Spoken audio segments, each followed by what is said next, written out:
नमस्कार, मैं हूं आपके साथ रिंकी वाजपेयी और आप देख रहे हैं युगो पुकार वार्ता। आइए बात करते हैं आज की कुछ खास खबरों की। खाद की किल्लत, किसान परेशान, कृषि विभाग के दावे हुए फेल। किसान बोले उनकी समस्याओं को सुनने वाला और समाधान करने वाला नहीं है कोई।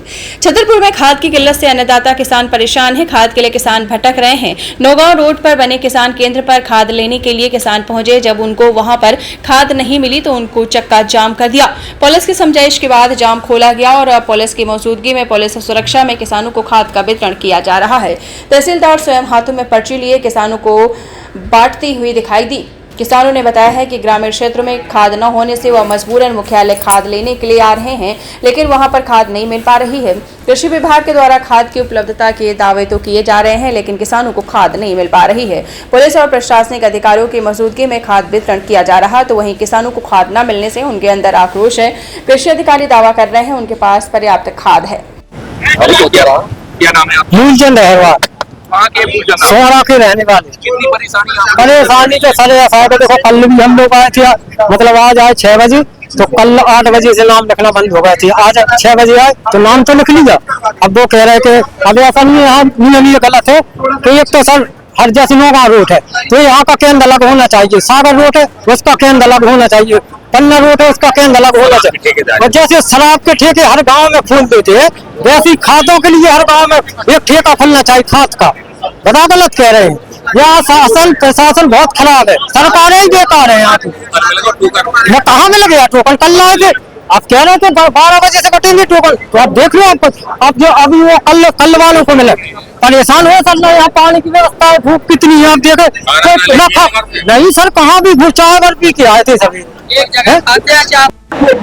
तरह की व्यवस्था की गई है? खाद के लिए लगातार जाम लगाए थे किसान, अभी क्या व्यवस्था की गई है? पुलिस सुरक्षा में बढ़ रही है खाद वितरण का यहाँ पर खाद वितरण किया जा रहा है, जो अलॉटमेंट आए हैं। तो चूंकि भी लाभार्थियों की संख्या ज्यादा है, तो इसलिए डिस्ट्रीब्यूशन में डिले होने के कारण किसानों को थोड़ा अनरिस्ट था।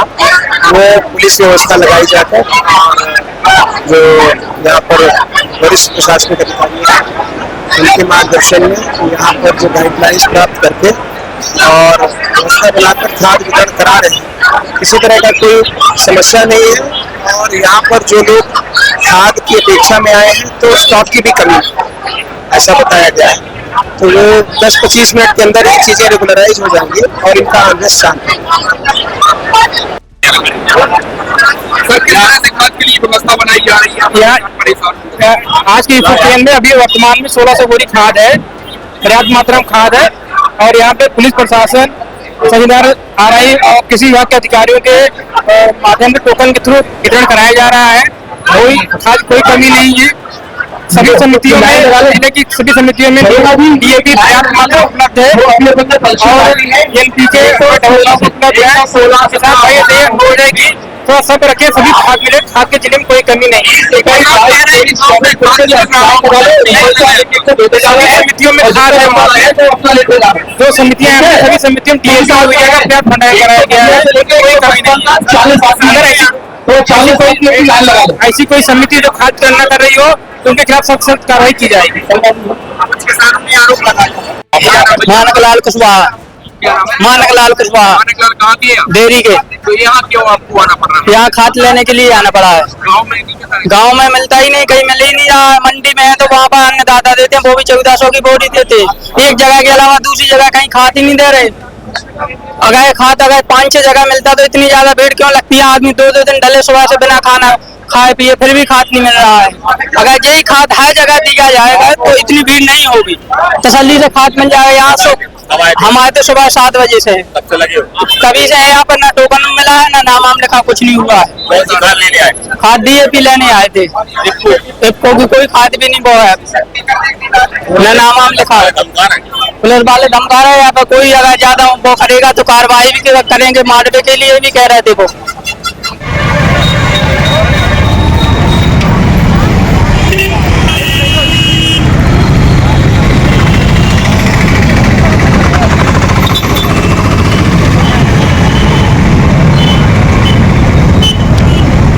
दोपहर 12 बजे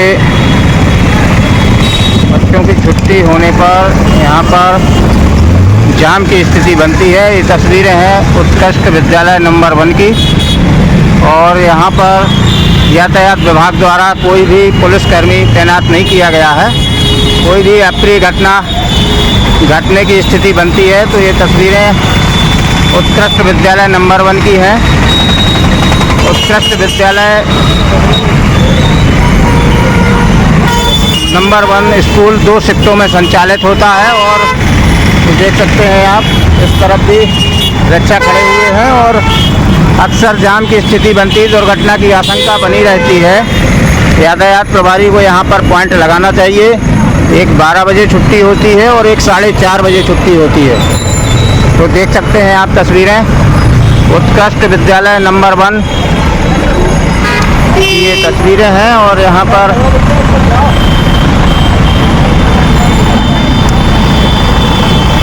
जो छात्र हैं वो बड़ी संख्या में यहाँ से निकलते हैं, और इस तरफ भी ऑटो रिक्शा वालों का, ई रिक्शा वालों का जमावड़ा रहता है, और जो छात्र हैं छात्राएं हैं वो परेशान होते हैं, आवागमन में असुविधा होती है, और जो राहगीर हैं उनको भी निकलने में, वाहनों को निकलने में बड़ी दिक्कत होती है।